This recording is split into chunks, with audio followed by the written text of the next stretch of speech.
Before we jump into today's episode, I have some exciting news to share. The Empowered Educator Show has been recognized by Million Podcasts as one of the top 100 career change podcasts for 2026.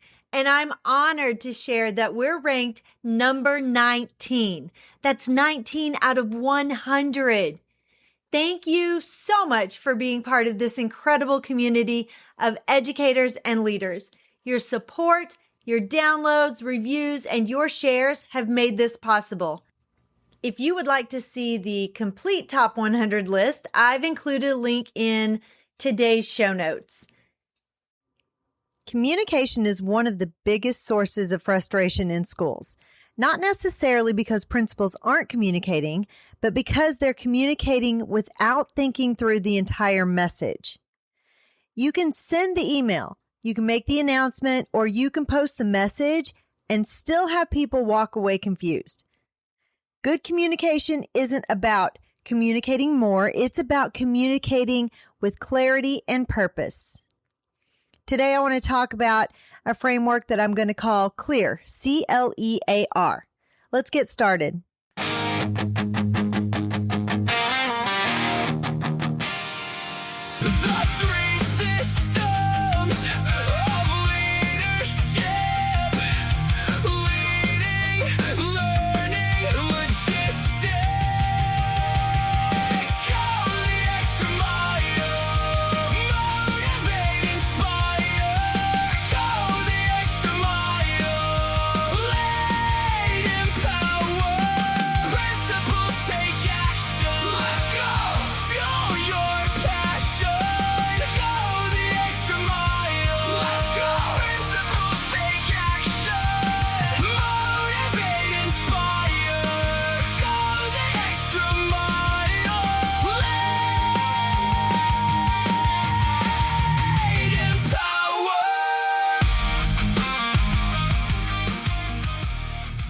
Hey guys, welcome back to the Empowered Educator Show. I'm your host, Dr. Mel.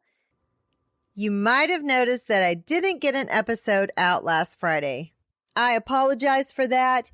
I was buried in paint and all the things. We had back to school bash on Saturday, and I just had too many things coming at me, and I failed to get an episode out. So I apologize immensely. Please give me some grace and forgive me.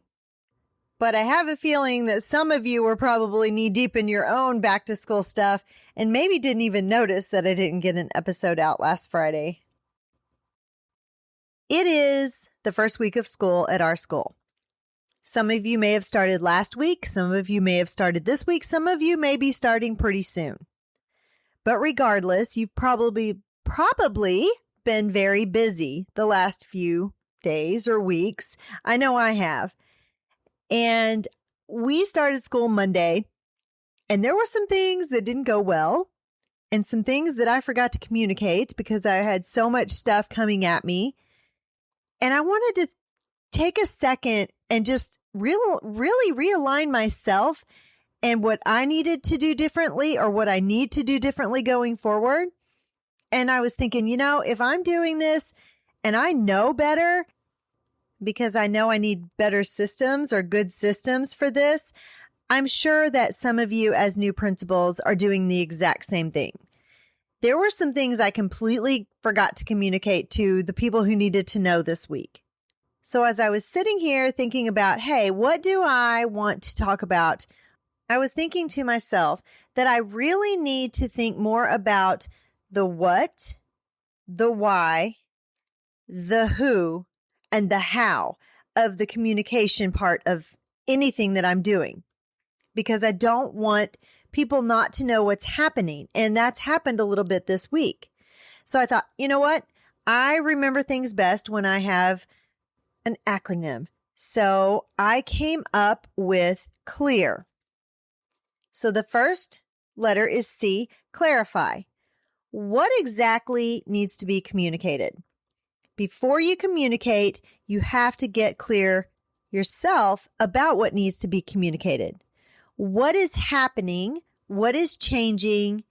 Is there an action required? And I know sometimes I over communicate. I keep talking when I should have just stopped. And then people look at me very perplexed. So you want to avoid making people either sort through paragraphs to figure out the actual message, or you don't want to talk so much that they're confused at the end because they feel like you've contradicted yourself the more you talked. If you're not clear about the message, you can't really expect your staff to be clear about it either. They may not know what they're supposed to know, and they may not know what to do. So I want you to ask yourself a principal coaching question. If I had to say this in one sentence, what would I say? And make sure you're not dropping the ball. Make sure you're communicating the things that really need to be communicated. And then you're going to move to L, link. Why does it matter? Don't just tell people the what. Help them to understand why. When you share the message, make sure it's connected to the students or instruction or safety or culture or efficiency or even the school's mission. The why creates context and reduces unnecessary resistance. I had a little bit of resistance with a forum that I wanted to have our aftercare use.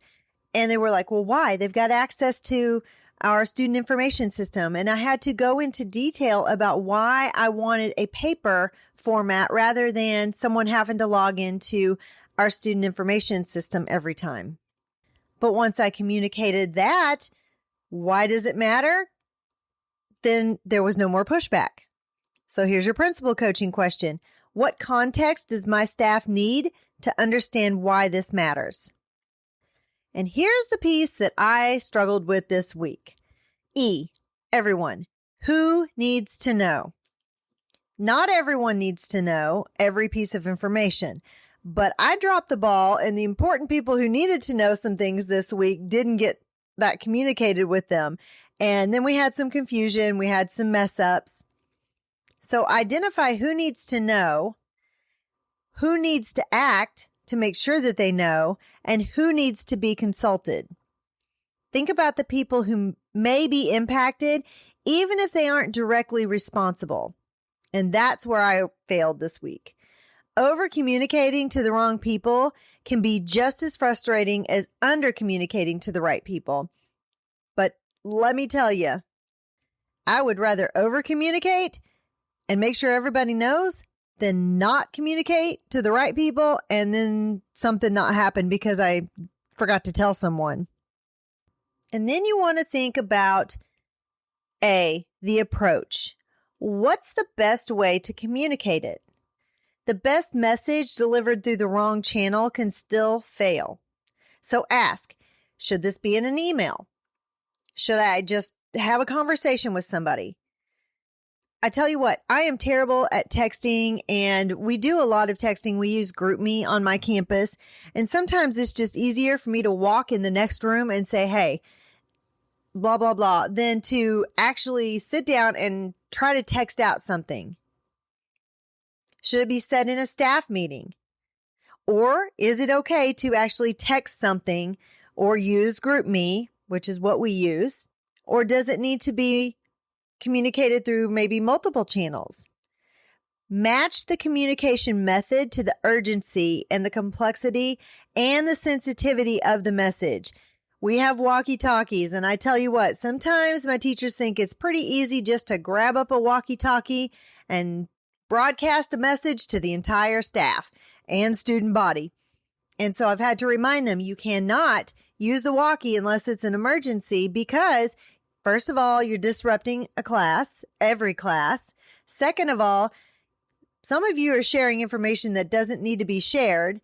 And some of them are really bad to use other students' names. And I'm like, no, we can't say names at all on the walkie-talkies. They have siblings or, sometimes it's just information other people just don't need to know. But when I told you that sometimes it's easier for me just to get up and go to the other room and talk to my admin staff, it is, because you don't want to use email or we use instant messaging for something that requires dialogue. If I know there's going to be a back and forth, and it's going to take a few clarifying questions and a little bit of banter. I am not going to do that through instant messaging or texting or anything like that. I'm going to go face to face and get everything cleared up, because sometimes it helps with clarity and answering questions that you might actually not have thought about. The question isn't, what am I going to say? It's, what's the best way for the person to receive it? And then R is for response. What do people need to do? This is the step that sometimes gets forgotten. Every important communication should answer, what do you need from me? By when? And where do I find what I need? Don't make people guess whether something is informational or requires action. End with that clear action step. I give you guys action steps all the time, but I've actually forgotten to do that this week in all of the chaos. So I need a little bit of a head check for myself. If you need action, don't bury the action. So let's bring it all together with the C.L.E.A.R check, C.L.E.A.R. Before you hit send, ask. Or before you talk to someone, even in an admin meeting like we did today. C, is the message clear? L, have I explained the link to the bigger purpose? E, does everyone who needs to know have the information that they need? A, am I using the right approach to disseminate the message? And R, have I made the required response clear? So I want to challenge you next week to use the C.L.E.A.R method or C.L.E.A.R framework for one important communication. Before sending it or talking about it or sharing anything, stop and ask, have I made this clear, connected it to purpose, identified who needs it, chosen the right way to deliver it, and made the next steps obvious? Communication isn't just something that you do as a principal. Communication is part of the leader system that you build. When your communication is clear and consistent, your people spend less time guessing and more time leading, teaching, and serving students. You don't necessarily need to communicate more. You need to communicate clear. If you found this episode helpful in any way, share it with a colleague who might need the C.L.E.A.R system as well. And don't forget to hit subscribe so you never miss an episode. Remember to go the extra mile to motivate, inspire, lead, and empower. Bye-bye. Principles take action.